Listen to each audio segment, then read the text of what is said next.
బ్రహ్మణుడు ఈ భూదేవేరులతో కలిసి 4 మాడుల వీధులలో విహరించనున్నారు. రథం భక్తుల మనోరథం, కదిలే వైకుంఠం, నేల కనపడని జన సముద్రాన సాగే ఈ బ్రహ్మరథం చూడవలసినది, తరించవలసినది. ఇందనామ స్మరణలతో అత్యంత భక్తి శ్రద్ధలతో శ్రీవారి రథము తాడుని భక్తులు ఎంతో పవిత్రంగా తమ భుజస్కంధాలపై లాగుతూ శ్రీవారి అనుగ్రహాన్ని పొందుతారు. రథమునందు లక్ష్మీ నృసింహ దర్శనం మోక్షమునకు సోపాన మార్గం.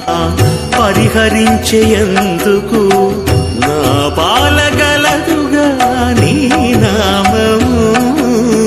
రథం దేహమైతే భగవంతుడు అంతరాత్మ. అత్యంత భక్తి శ్రద్ధలతో దవనము మిరియాలను స్వామివారికి సమర్పించి తిరిగి వాటినే ప్రసాదంగా స్వీకరించి తమ మానసిక శారీరక రుగ్మతలను పోగొట్టుకొని భక్తులు భగవంతుని అనుగ్రహాన్ని పొందుతారు. కలిగిన కొచ్చి శాంతమీర్చుటకు చేపట్టి కలవుగా నా చిత్తములో నీవు.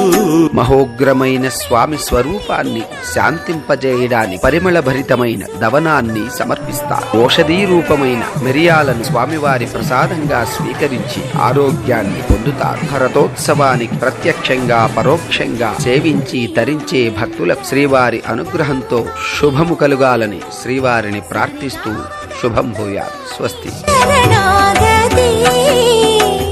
ధరణింద్రియాలెంత తరము కాడిన నన్ను సరిగావగత్తుగా నీ శరణాగతి.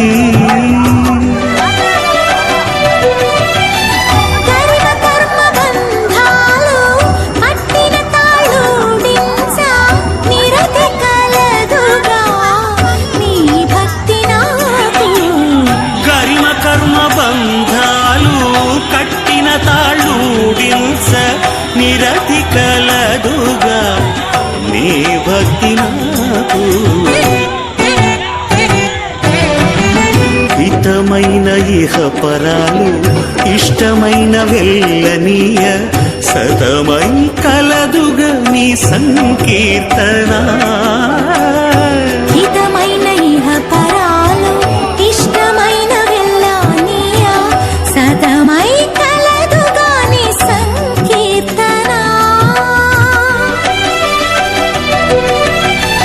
తటి శ్రీ వెంకటేశ నా తపము ఫలించ గతి కలదుగా నీ కమలాదేవి.